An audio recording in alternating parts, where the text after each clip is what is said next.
Welcome to the Human Meme Podcast. I'm David Bowles, and today we're going fractional with this idea. It is called The Disposition. It is the 11th book in the Fractional Fiction series, and it is out now in Kindle and paperback. I want to start with 6 words. Released, transferred, placed, escaped, died, euthanized. Those are real words.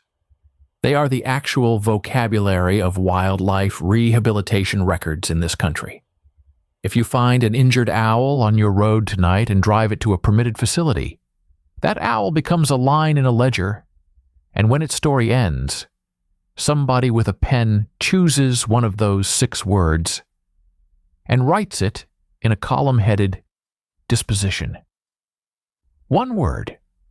That is the whole ending. The owl got a life, and the record got a word. Now imagine a woman who has been choosing those words for 22 years. She runs a small permitted facility on a hill above Puget Sound at a place called Greenpoint. Her ledger is a green book with 4,106 ruled lines in it, 1 word each. She has written released more than 3,000 times, which is the good word, the word the whole operation exists to earn. Died she has written 266 times, and euthanized exactly 200 times, and she can tell you about every single one. And 11 of those lines belong to children. Because for 2 decades, quietly, without a program or a plaque or a budget line, her facility was also the place a county brought children it could not put anywhere else. A boy found sleeping where he should never have been sleeping. A girl with 6 placements behind her and nowhere in front of her. Children between systems, children after hours. Children who arrived the way the animals arrived, hurt and unclaimed, in somebody's back seat. She took them in, fed them, schooled them, held them at the flight cage in the Murrah pool. And when each one moved on, she did the thing record keepers do. She opened the book, and she chose a word. The disposition is one night in that office. At 5 minutes to 10 in the evening, a young woman arrives and sits down in the chair across the table and says almost nothing. At 8 the next morning, a state inspector will drive up the gravel with a form the law requires her to serve. And she will be polite, and she will take the records. The novel is everything the woman says between those 2 points on the clock. 10 hours of dark. 1 voice. 11 children, told one at a time, in an order she has chosen for a reason you will not see coming. And underneath all of it, 1 line in that green book that she falsified in ink on purpose, and the night is her only chance to explain why. Here is the sentence at the center of the book, and I will say it plainly because it is the most frightening idea I know how to write. Nobody in this story is lying, and nobody in this story does anything wrong. The neighbor looked out a window. A man answered a question honestly.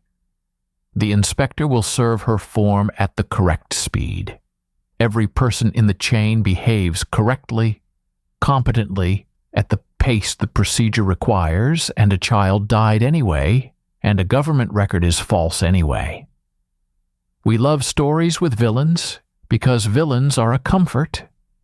A villain means the machine was misused.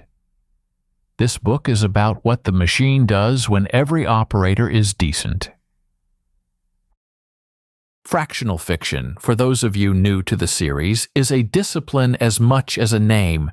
Every novel in it grows from a small fraction of documented reality, real texts, real law, real science, real ground, and the fiction rises around that fraction without ever falsifying it. Each book carries exactly 1 invention, 1 thing that does not exist, and the notes in the back declare it openly. So you always know where the ground ends. Everything else holds. The permits in this book are real permits. A treaty really was signed on the sand at Point No Point in 1855. The 6 words are the real 6 words. And the 3 sources this novel is built on are named in the back matter like load-bearing walls. The first is a real book from 1922 called The Wild Heart, 11 animal sketches of Puget Sound country by a writer named Emma-Lindsay Squier, with an introduction by Gene Stratton-Porter, that carries an idea this novel takes as law. A wild thing that stops being afraid of us cannot go home. The second is the oldest family record in Greek literature, Hesiod's Theogony, a list of who was born to whom, in which every generation of gods, warned about its children, devours them, and is replaced anyway. And the third is Dante, read in the English Longfellow made in the years after his wife died, when translating the Inferno was the only room of his grief he could stand in. From Dante, the book takes its shape, a teller walking a silent listener down through the rings, and it takes a plea. In the 6th canto, a shade stops the pilgrim and asks for the only afterlife that is real.